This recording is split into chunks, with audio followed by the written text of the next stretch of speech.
You didn't walk me to the door after my exam earlier. You must have known I might have gone looking for something. Why didn't you make me leave? She sighs. Something about keeping a secret for so long. It makes you paranoid. It makes you do things you know are objectively wrong just to maintain the illusion of your life. It isolates you. At some point, you just don't want to be alone anymore, whether you realize it or not. So you get sloppy, you leave things around you shouldn't, because that destructive little part of you wants to test the limits of how obvious you can be before someone is able to put two and two together. I'm not blind. I can see that things are happening in Scarlet Hollow. Unusual things. I guess subconsciously I must have decided if there was ever a time to let someone else in, it would be now. Let's talk Reese. Yeah, I bet you have some questions. Go ahead, I have nothing left to hide. When did you find out? A little after he hit puberty. He had all the usual changes, then a few extra. Thickened nails, sharp teeth, elfish ears. I figured he might have had some kind of genetic disorder, had him checked out a few specialists, but there was nothing obviously wrong with him. Then we had an argument. He changed, right in front of me. It was nothing like what he is now, just a couple inches and some facial abnormalities, enough to be noticeable. I was scared he could see that, and he stopped. I thought it was a one-off, or maybe a hallucination. But the second time it wasn't subtle. Well, it wasn't as subtle, and it didn't go away as easily. That's when I knew for sure that this was something beyond my realm of expertise. How did he not know what he was? I've been medicating him since he was 12.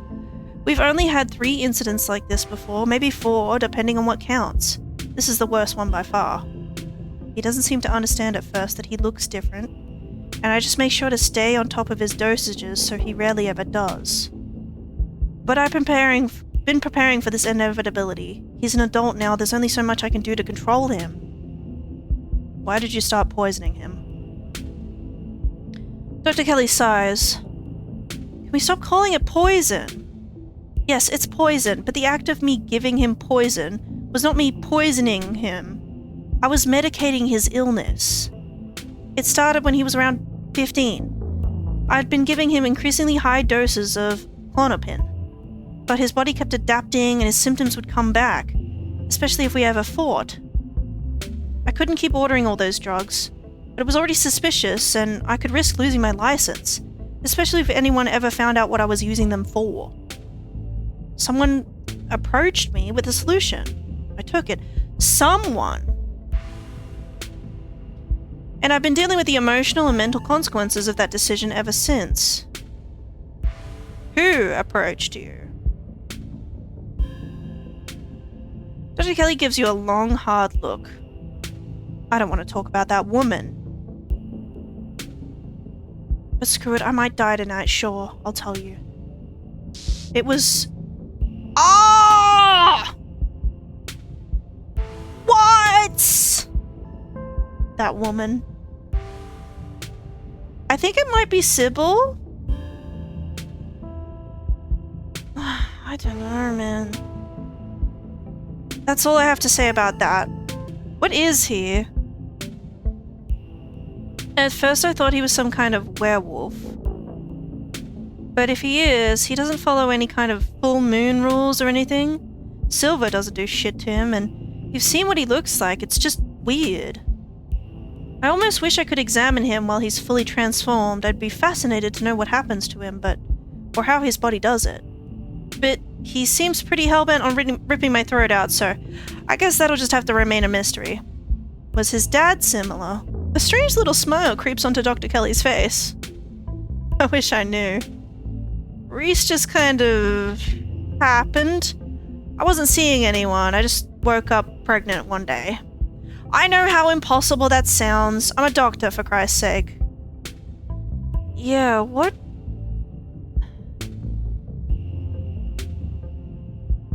You didn't even have like a fling, is what you're saying. You're saying this is a Virgin Mary situation. I kept having these weird dreams, almost like sleep paralysis episodes. Romantic sleep paralysis episodes. They were actually kind of sweet. But they were just dreams.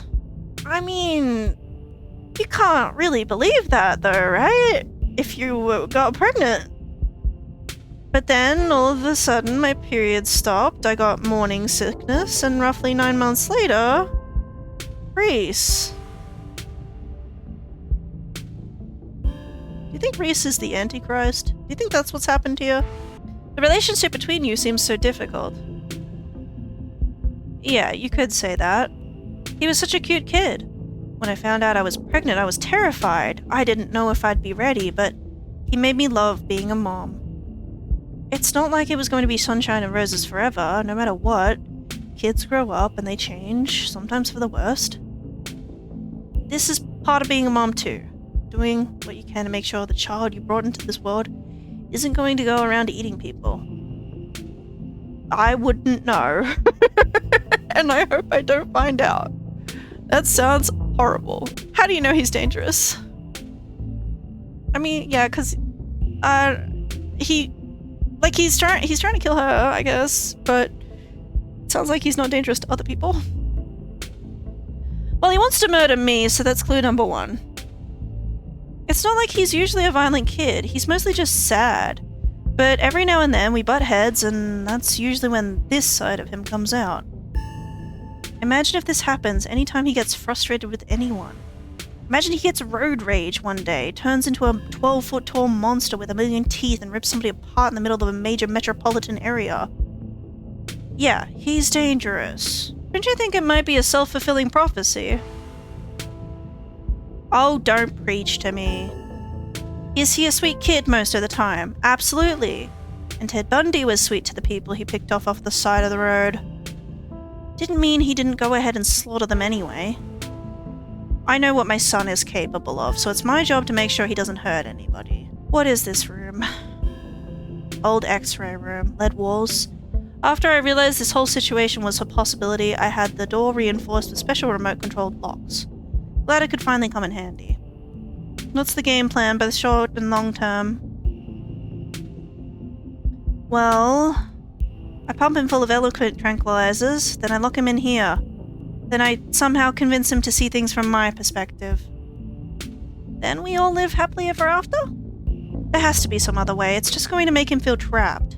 It sure is, especially since I'll have to isolate him even more now that he knows what's going on. He is going to hate me. That would suck, waking up and you're just randomly pregnant. Exactly.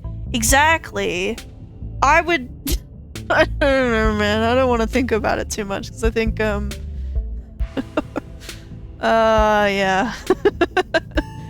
I mean, it seems like she took it in stride, I guess, in the end, but, yeah, I would be looking back on that and be like, but you gotta work with what you've been given, and what I've been given is an ethical dilemma whether I either let my son kill me, freeing him to go out and kill others, or imprison him for the rest of his life and force feed him poison to keep him controllable. Yeah? There's no third option, you don't think? Or the third option, kill him. There's no fourth option, you don't think? I've decided which outcome I can live with. While we're at it, any other secrets you're keeping? You have it all. You have no idea how relieved I am to finally say all this shit out loud. Sit in silence and wait for Reese. You and Dr. Kelly sit in silence and wait for her son to make his way to you. The sound of distant breaking glass cuts through the silence of the clinic outside the safe room. Shit, this might be game time. Get those tranks ready. We have to get this door open before he crosses the hallway. Dr. Kelly opens the door. The two of you stare out into the hallway. Okay. Oh, yeah. Ooh, key! Oh, he's even creepier than before, huh? Is this what you were so afraid of? Hand over the tranquilizers, this is our shot. I will give her the tranquilizer darts. Right? I don't think... Yeah, I think I'm kind of on her side about this. Give her the tranquilizer darts. Like, it does seem like poor Reese can't help what he is. He can't help what he is, you know? So, it's a shame. I don't think her imprisoning him is really good, but maybe he should be put out of his misery is kind of what I'm thinking. I'm kind of leaning toward option 3, but I understand why she can't do that, you know? Dr. Quelly quickly loads them into her gun, leveling the barrel at her son.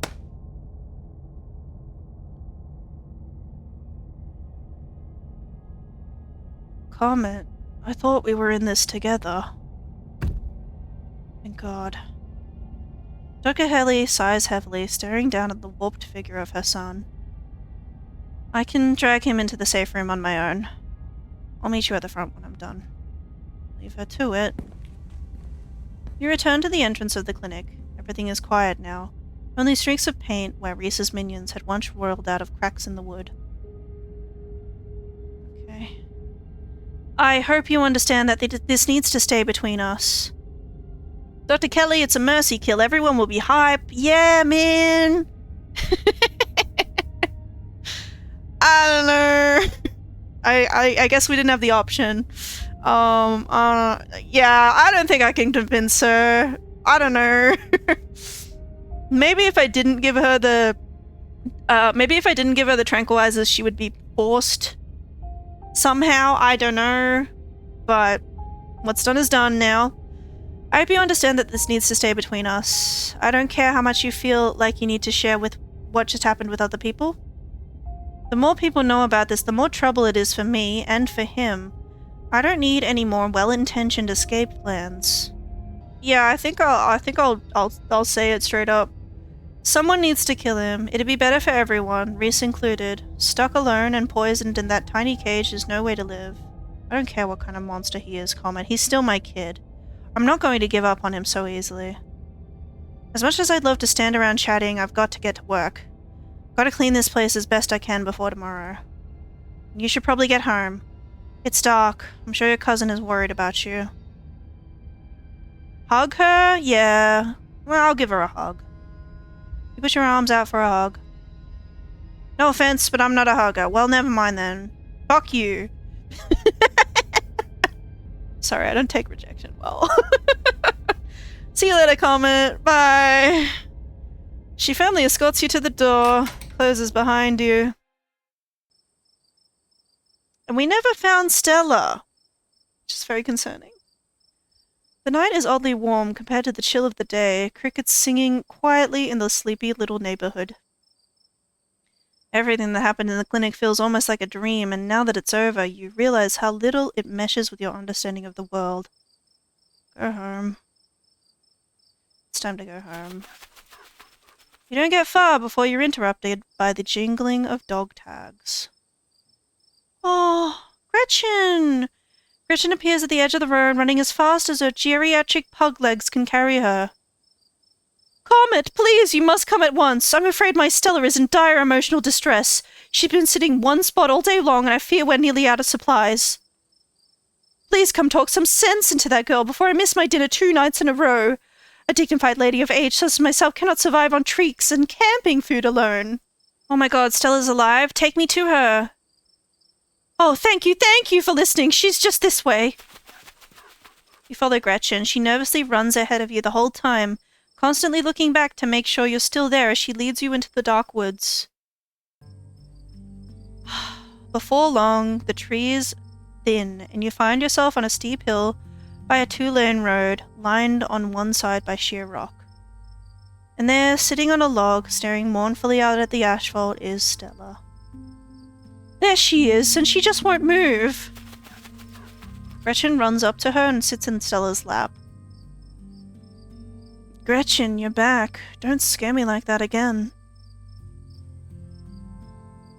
You sit on the log beside her. Comet? That ghost really did a number on you. Do I look that bad? I thought I was kind of distinguished. This is where your parents died, isn't it? I don't want to talk about that. I think I just want to go home. Please, just talk to me. I'm begging you. It doesn't matter. There's nothing to talk about. I think I just need to go home. Come on, let's just get back to town. I know that stench. That's the time to go home, stench. Stretch. Oh, stretch. That's not stench. Thank the Lord, I'll be sleeping in my own bed tonight. Thank you, Comet, for talking sense into this girl. No, I think I do want to tell you. Before we go, I should tell you about what happened today. Oh? You relay the events of the evening as best you can. Saying it out loud somehow makes it feel less real, like you're sharing the plot of a horror movie, not something that actually happened to you. Oh my god. I'm just gonna go ahead and lock that one away in the void. Stella scoops Gretchen up in her arms, and the three of you walk back to town in silence. I guess I'll see you tomorrow. She gives you a tired wave before retreating into her house. Hey, Wayne. Time for you to get home too. He appears, as if out of nowhere, clothes streaked with what at first looks like blood and gore, but you quickly realize is paint, evidence of his altercation with Reese. I'll walk you. Oh, well, thanks. Yeah, man. Run away? No way, dude. Thank God you're okay. I will let him walk me home, shall we? Wayne walks just ahead of you in near complete silence. Did you know Reese was like that? I knew he was different. How exactly, I wasn't sure. But now I know. Why are you following me around? Why not Stella or Kanika or Sybil? Why not Tabitha? Because you're special. Why? Why am I so special? You simply are. Do you not feel the ties that bind us? They are unbreakable. Flirt with Wayne! Oh my gosh, no. No. Maybe on another playthrough. Thanks for looking out for me tonight. He does seem to be looking out for us for some reason. Anytime you find yourself in danger, I'll be there for you. I will always be there for you. I thought you might have done something bad to Stella. I didn't have to. She didn't have it in her to stand by your side. Remember that. She won't be there if you need her. Whoa. You don't need to keep coming up with new topics of conversation to fill the silence. You're tired. It's been a long night. You should rest. Okay. Wayne remains silent for the rest of the journey back to the estate. I'm sure we'll see each other tomorrow. You should try to spend some time in that old building before you head to town. Tabitha won't be around, too busy at the mines. Forbidden places won't be forbidden without her there to stop you. And you might be surprised at what you find. Until then, sleep well. He disappears into the underbrush. Okay. The estate feels empty, wind howling through the abandoned halls, yet the very foundations creaking beneath you. Your cousin must have already gone to bed. Go to bed. Exhausted beyond belief, you stumble into your room and collapse on the bed.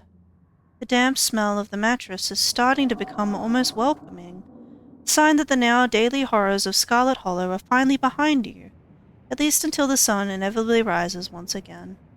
You think for a moment about calling Kanika, but you're just too tired to even bother. You close your eyes, your exhausted body succumbing to sleep almost immediately. As you drift off, you think of Reese, trapped in that tiny windowless room. All his greatest fears realized, his body no longer his own. But you stopped him from killing Dr. Kelly. The world, at least for now, is protected from him. And then you think of nothing. Oh, goodness. This is the end of episode 4. Episode 5 will release later this year. Follow us on social media and stay up to date on the rest of Scarlet Hollow's development. Okay, I don't know if I made the right decision there again, you know? Like, I was feeling so confident after episode 1 and 2, but then, yeah. Congratulations for finishing all of the episodes currently available in the game. You've unlocked Hardcore Mode. Whoa, what's Hardcore Mode? Hardcore Mode allows you to select 3 traits of character creation, but you'll no longer be able to use your traits to avoid the consequences of major decisions. This penalty only applies to hardcore runs. Have fun if you dare. Yeah. Interesting. If you'd like to continue with this world state, episode 5, please save your game now. Okay.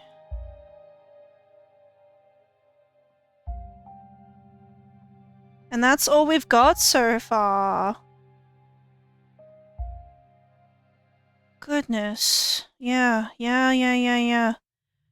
I do really wonder how that confrontation can go, you know? Like how else it can go if we don't give her the tranquilizers, I guess if we side with Reese. I don't know, man. Did I make the right decision? Not for Reese. I feel like he's living in his own personal hell now. Whoops. Oopsies. I feel like I was right about there being something off about him.